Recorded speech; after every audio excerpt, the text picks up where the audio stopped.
Vic Cotroni, the one-time master architect of Montreal's underworld. For half a century, his corruptive power reaching the highest levels in society.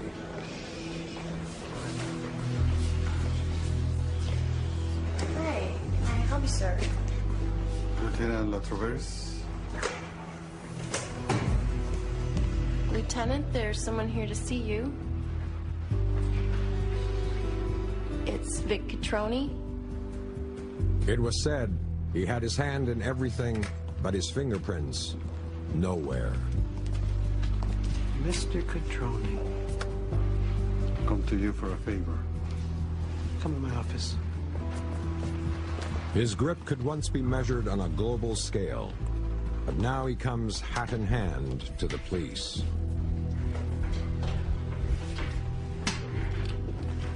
I can help you. But in return, you need to help me. I need to know about your world. From the beginning. An extraordinary life shrouded in secrecy. Only he holds the key to Montreal's underworld.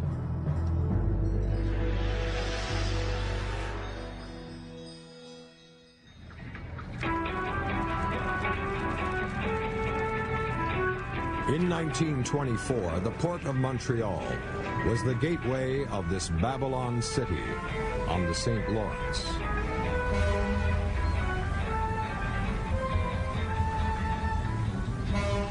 Montreal is a great city. It's a large city. It's a vibrant city.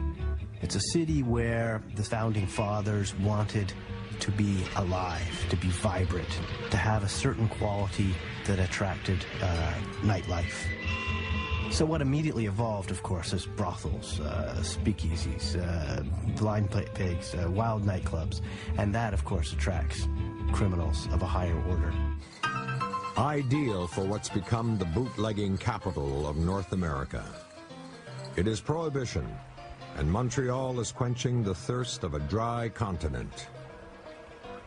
During the 1920s, when prohibition reigned in the United States, all kinds of American tourists came to Montreal to imbibe freely, and it was a very lively city compared to the rest of the country, which was gray and solemn.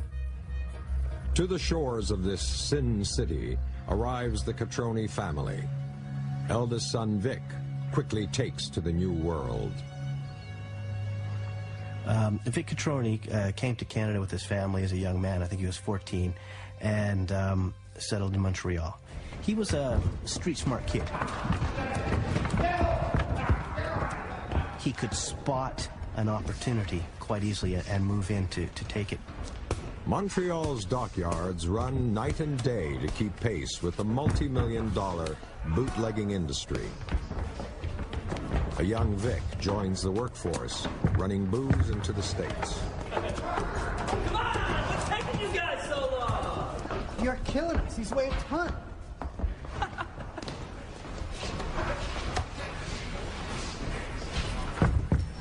Hey, who's this new kid? I don't know, even moving. What's his name? It's, Cotroni, that's it. Cotroni. Yeah, I think probably his energy, probably his brains, probably, or what connected him to someone named Armand Courville, who was a very, very colorful character, kind of the P.T. Barnum type of guy. Hey, Cotroni. Come here for a minute.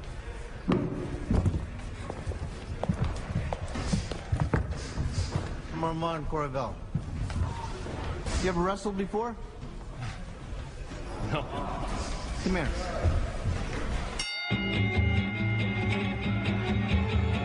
Courville introduces Cotroni to the world of professional wrestling, one of the hottest sports in Montreal during the 30s. Vic Cotroni quickly catches on. His stage name, Vic Vincent. Vic Cotroni, despite his short stature, was a stocky guy, but if he had shown up on a midget card, it wouldn't have been surprising, really. It showed that he was a pretty tough guy because he was fighting the full-size wrestlers. But Courville sees something more in Vic. He could use him outside the ring. A little muscle to help manage his other interests. Vic Cotroni was the perfect fit as an enforcer with his background, the rough and tumble world that he was involved in, gambling, bootlegging, beating up people for debts and things. He was threatening, but he was also very cool. He had this aura about him.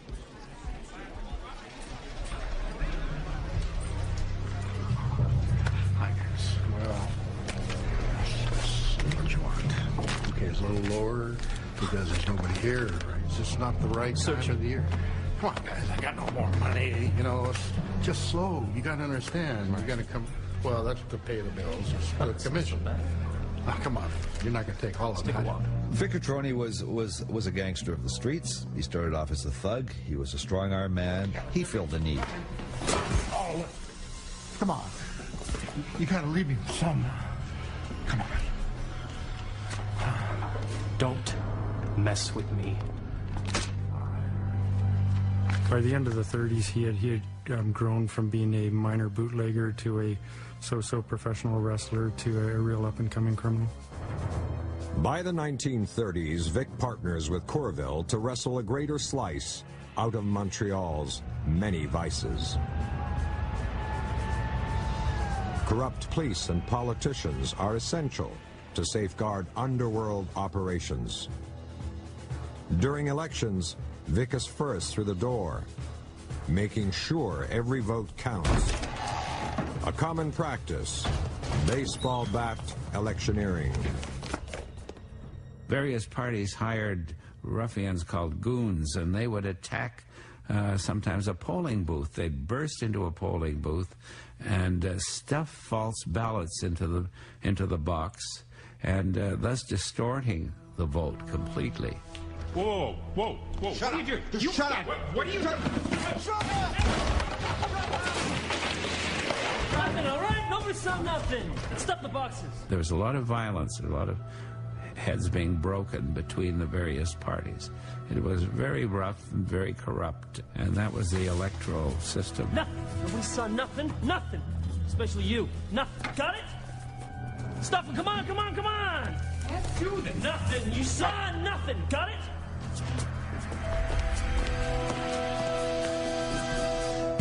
They came up from the wrestling to political organizing, which wasn't that big of a leap because a lot of the organizing involved beating up people at the polls or convincing people to vote in the right way. With results guaranteed, politicians are now in place who will allow the rackets to flourish. An early lesson in politics for Vic Cotroni. The future wasn't in bouncing people around a ring. You know, the future was in getting into bigger crime. The future was in connecting with politicians. And by the end of the 1930s, that's where Courville and Cotroni were. Come on, Cotroni, let's go. Get in there. Vic Cotroni is moving up in the underworld, earning the respect of those around him. As for Vic Vincent, he will soon be sidelined for good. What's the matter? Do get in here with some water. Oh, my star. A severe injury ends Vic's career as a hands-on enforcer.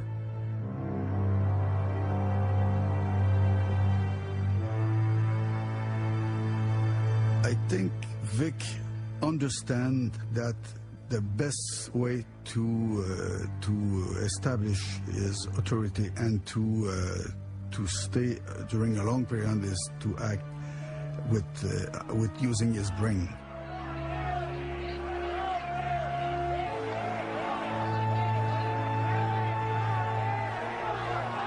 Over the next 2 decades, Vic will refine his position in the underworld.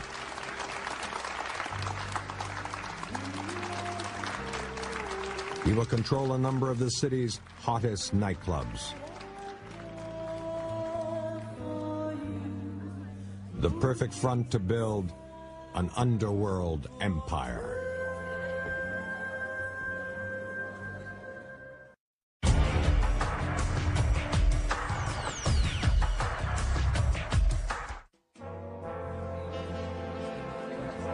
Vic Cotroni has come a long way since his bootlegging days. He is now one of the most successful nightclub owners in Montreal. In the 40s and in the 50s, the nightclub business in Montreal was thriving. We had nightclubs galore. I mean, downtown, every street corner had a nightclub. Everywhere in the world and in history, you know, the mobsters loves and needs nightlife. And after the Second World War, many nightclubs was operated by Cotroni's brothers, especially Vic Cotroni.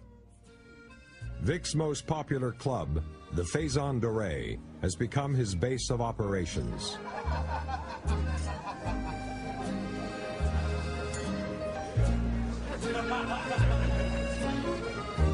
Vic controlled maybe 4, 5, 6 clubs, personally.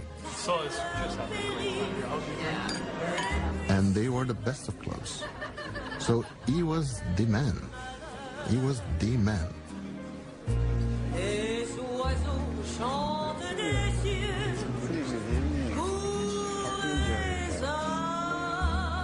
It was the most famous place in Montreal and probably in Canada and one of the most in North America at that time. Judges, politicians, journalists, policemen, businessmen, everybody go to the Faison Doré.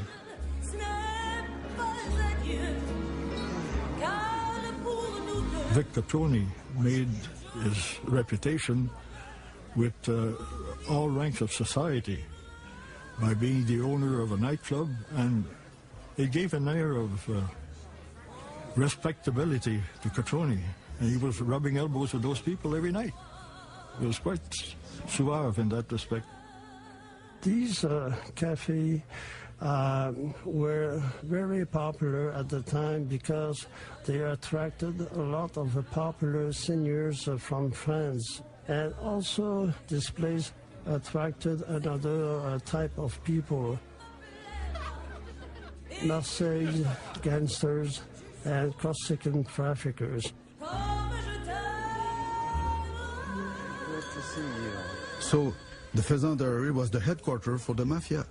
It was the place for of Vic Cotroni.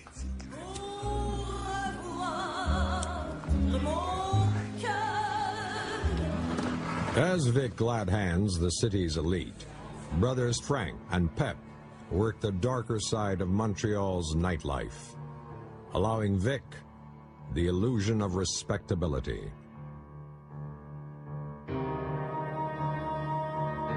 Throughout his life, he really used his brothers to insulate himself, to do his bidding. So, for instance, you have Pep Cotroni, his brother that was the drug specialist. You had Frank Cotroni that was the muscle, the enforcer. And then you had Vic Cotroni. I don't do drugs. I don't handle drugs.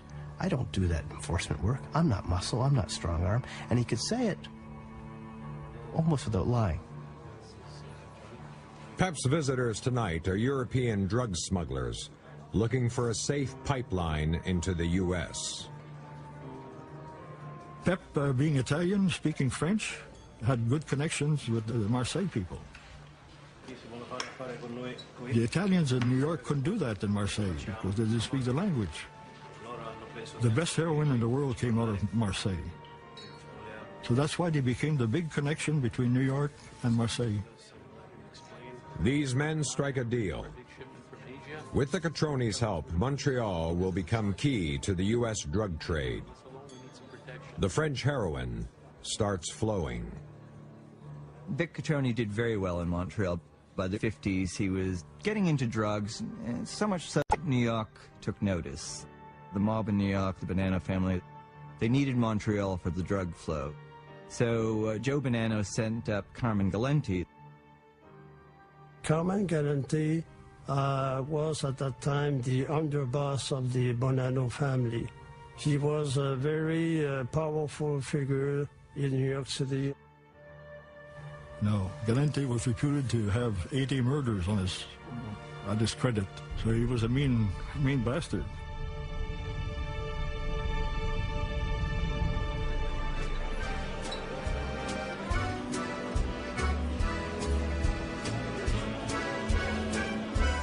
Carmen Galante saw the immense profits that were available both through Montreal as a city and also through Montreal as a transit point for heroin. Carmen Galante's here. Your buddy Galante's here. Relax.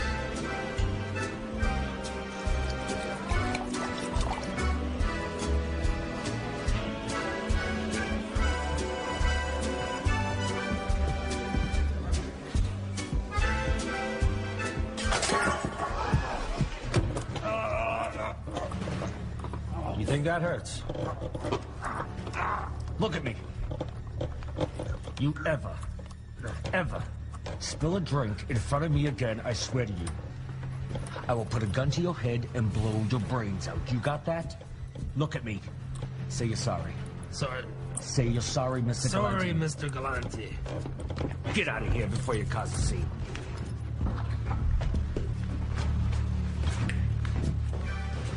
Everything okay, Mr. Galante?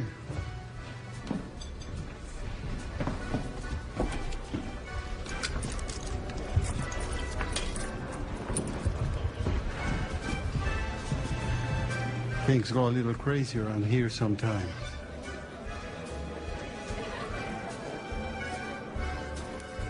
When Carmen Galante was making moves on Montreal, he very quickly figured out who was of importance there. It did not take long for Vic Cotroni to come to his attention. I think Carmen Galante would have been drawn to Vic Cotroni for a lot of reasons. He's a very efficient manager. He was strong. He could use muscle, but he also hit a lot of politicians in his stable. Galante likes what he sees. Vic knows the city and has all the right connections. Soon an alliance is formed between New York and Montreal. Carmen Galante came up and ran the Banana family out of Montreal with Vic Cotroni. Vic Cotroni was very flexible, very adaptable. He worked very, very nicely with Galante. The two become fast friends and cement their bond with a time-honored Mafia tradition. They will stand as godfather to each other's children. But their close tie is cut short in 1955. There came a time when Carmen Galante could no longer stay in Canada. Police reports from the United States were tipping off the Canadians to who he really was. So Carmen Galante was eventually deported. Suddenly, the Bonanos no longer have their top man in Montreal. Carmen Galante and the Banana family faced a dilemma here. Either they turned their back on Montreal, or they found someone who was from Montreal who could run it on their behalf. Vic is entrusted with protecting New York's interests. But the police do not stop at Galante. They hound his close associate, Frank Trula, the mob's frontman, for bribes and blackmail. Take the money! Take the money! Just don't touch the book! Take the money! Oh, please! Please! Oh. So we went to search Petrula. That's where we found $18,000 in U.S. currency, and they had a list there.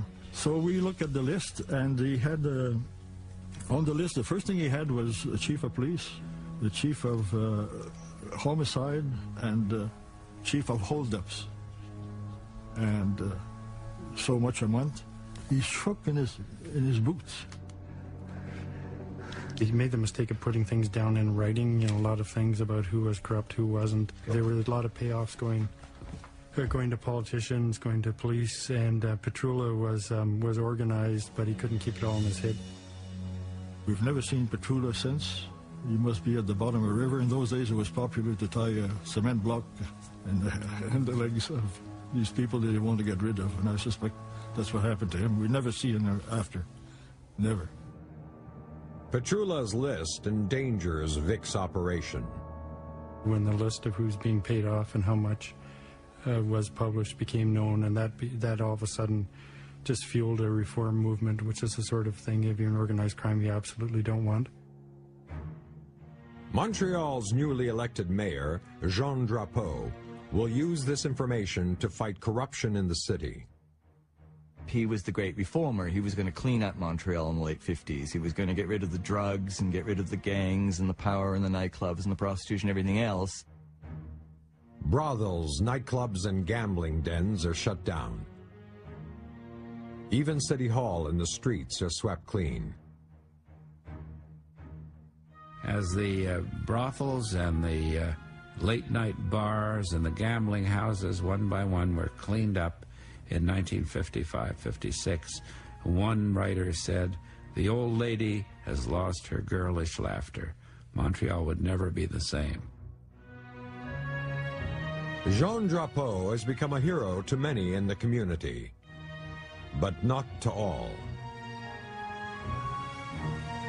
With his crackdown grinding the underworld's operations to a standstill, the new mayor has made a powerful enemy in Vic Cotroni.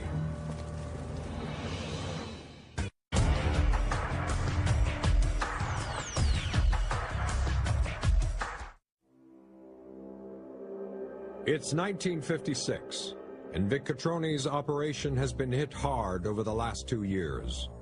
Montreal Mayor Jean Drapeau is making good on his promise to clean up the city.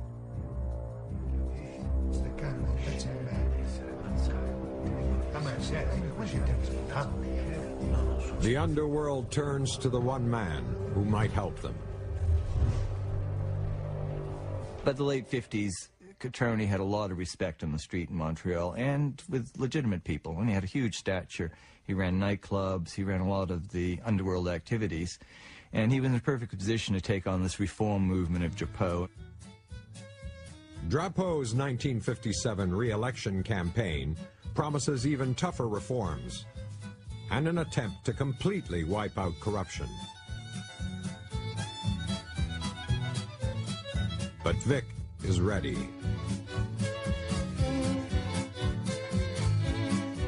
The mob are very angry, so they are very well involved in the political election. For the mobster, this election was a key election to restore their situation, their business. Vic Cotroni was the master corrupter. He was able to corrupt anyone, and I mean anyone. And if he couldn't, he knew somebody who would. It's the old underworld saying, if you don't know the guy, then you should know the guy who knows the guy. Vic invests in a $1 million war chest to help defeat Drapeau's candidates. Those he can't buy off will be intimidated to stay away from the polls. I invite all the citizens of Montreal who have the right to vote to get out and vote. Election Day, October 28th, 1957. A travesty for democracy. But the goon squad will concentrate on those polls, baseball bats and what have you, to scare the electors away. They all raided each other's committee rooms. They all bribed people to vote. They bought vote and so on. And there was a lot of strong-arm influence of the old mob that wanted to get back in. The chief returning officer complained about that. And he's the one that was kidnapped, taken into an alleyway, and ran over his legs. They broke his legs. That was Dr. Ruben Levesque. I still remember the name. This is a day few Montrealers will forget. With 17 wounded in gunfights and an uncounted number of beatings, the results are all but assured. Drapeau lost the 1957 election, and was terribly indignant, and he felt that the winner had won by unfair means.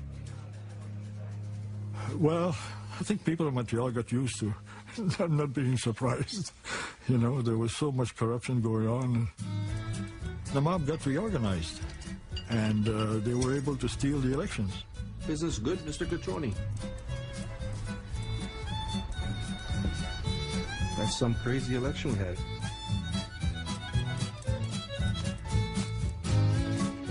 The hope of the underworld was things could open up again, and they did. Everything was well organized. The machine was beautifully oiled. Once Cotroni helped to get rid of the reformer Drapeau and his party, he gained a lot of power and prestige in the city. People owed him a lot. I think Vic Cotroni was a kind of hero in the mob and a kind of model also for the leader in the Mafia families. Now secure in his position as Montreal crime boss, Vic makes more time for a very private second life. Like a lot of mobsters, Vic Cotroni had a mistress on the side, and one very special mistress who he loved most of his life. And he had a son. He named him after his father, who he loved dearly, Nicodemo, actually.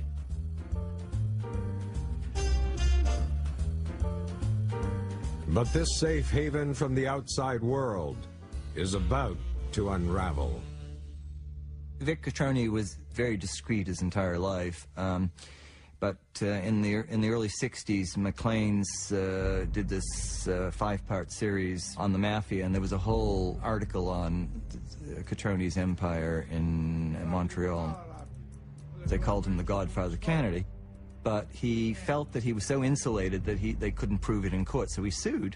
In an uncharacteristic move, Vic publicly challenges the magazine in a high-profile lawsuit. They call this man the Godfather of Canada. Godfather of Canada, Your Honor, this man has an impeccable record. This is an insult. Your client's reputation speaks for itself. The settlement will stand. He had been libeled. His reputation had been unfairly attacked, but then when they assessed his reputation, they figured it was only worth $1. It was a huge mistake to sue Maclean's. The reason he sued Maclean's was that he felt they couldn't get him. He was so insulated, he had so many political connections, but he was wrong. An embarrassing setback. The trial even uncovers Vic's lover and son.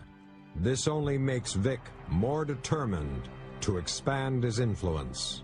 I think the root of his power was his ability to reach out into civic politics and corrupt, into provincial politics and corrupt. Some people say into federal politics. I have no reason to doubt that. Vic turns to the blackmail of elected officials.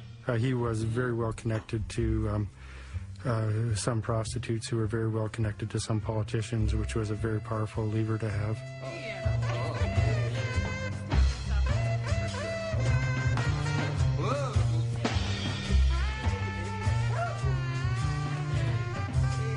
Gerda Munsinger, she was in the organized crime entertainment wing, and a lot of her clients, people she was friendly with, were politicians. Pierre Sevigny, a senior member of parliament, is caught in the mob's honey trap. Gerda Munsinger was just an absolutely huge embarrassment. She had done enough that when accusations came out that she had bedded some really senior people in Ottawa, it was a huge scandal.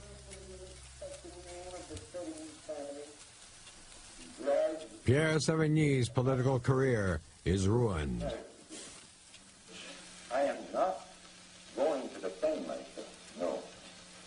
I shall attack with every means that the law puts at my disposal and others to find out who is at the source of this infamous slander.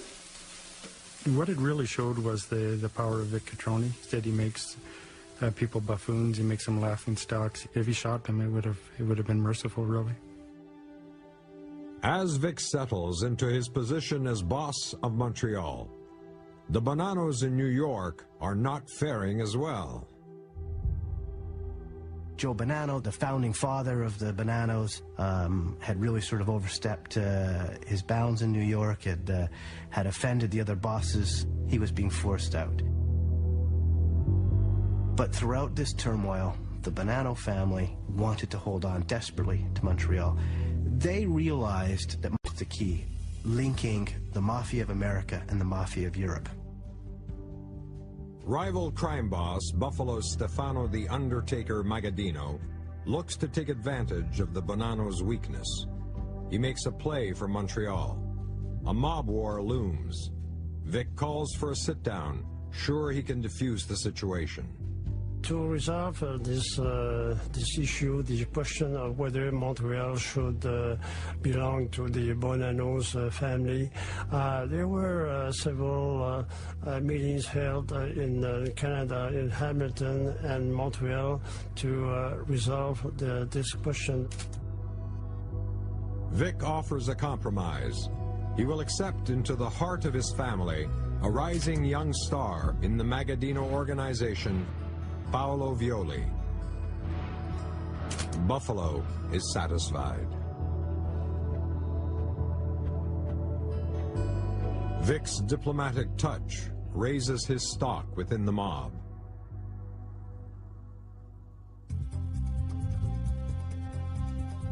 A growing number of visiting mobsters now seek his advice. In 1968, police tail a fugitive wanted by the FBI.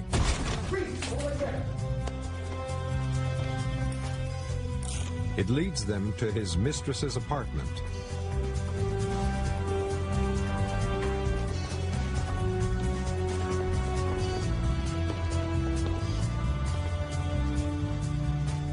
Vic is not arrested, but his son sees it all. He vows never again to put the boy through such an experience. Vic didn't want his son to be corrupted. So he sent his girlfriend and his son to live in Florida and to study in Florida. He wanted a better life for his son. He will shield the boy, and just in time, Vic may not survive the coming danger. Vic Cotroni has reigned over Montreal's underworld for over 20 years. But the 1970s will finally shine a permanent light on his life in the shadows.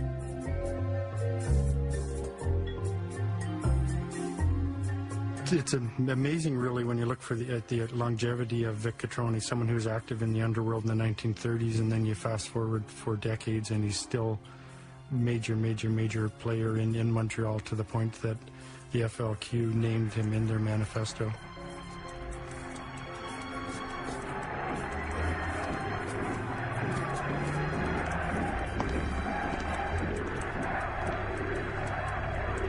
The FLQ singles out Vic Cotroni as the election rigger, the puppet master, pulling the strings of government.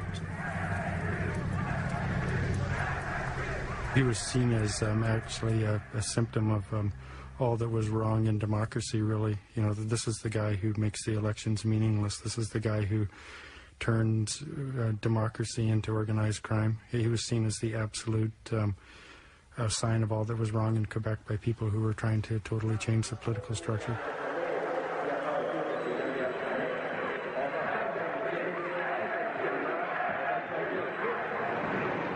The FLQ and their disruptive activities of bombings and killings is something that Vic Cotroni didn't approve of, because it interfered with business, and nothing should interfere with business. October 1970, and the FLQ strikes.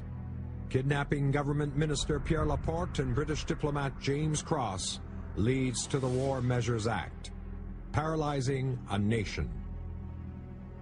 And a key moment during the October crisis, the Cotroni family offered to fine Pierre Laporte after he'd been kidnapped by the FLQ for the authorities. The Cotronis weren't taken up on that, but they hated the radicalism and the revolutionary activity of the FLQ. By November, the crisis subsides, but the Montreal boss remains uneasy. Now in his 60s, Vic makes plans for the future of his organization. He gathers his lieutenants for an important meeting. It came time for Vic Cotroni to basically name his number 2. He looks for the mobster best suited to lead his street operations. Vic gives the nod to the man who has, over the years, earned his trust, Paolo Violi. It was a controversial move. Paolo Violi, as a bit of an outsider from Montreal, didn't have the organization in place that, say, the Rizzutos had. Nick Rizzuto leads a powerful crew within the Cotroni organization. Their expertise, drugs. He is surprised with Vic's choice. Niccolo Rizzuto was frustrated, and Niccolo Rizzuto was looking for his chance to take the lead in Montreal. Very well respected, very powerful, The reputation was well known. Everybody knew that you don't fuck with Nick Rizzuto. But Rizzuto respects Vic Cotroni. He will wait, convinced his day will come.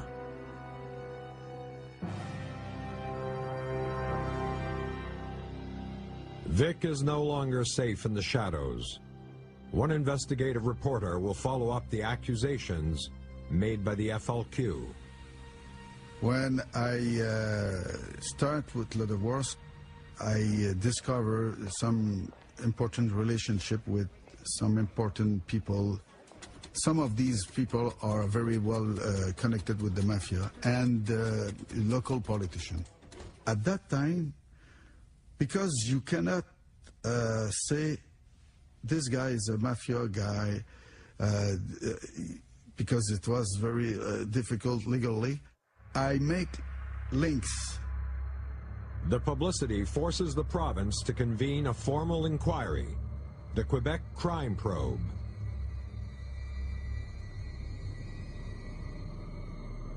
They don't like that. One day, May 1st, 1973, decide to stop me. Chabournon? Oui, c'est moi.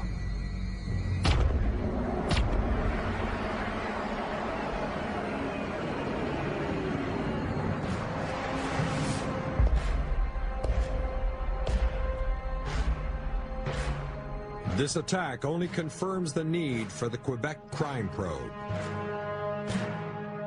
In the early 70s, the Quebec government launched a crime probe that was modeled very much on some of the American experiences of public exposure of the problem of organized crime.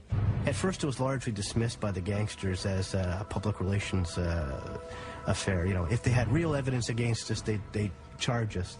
The mere fact that they're trying to embarrass us in front of the television cameras proves that they don't have any evidence.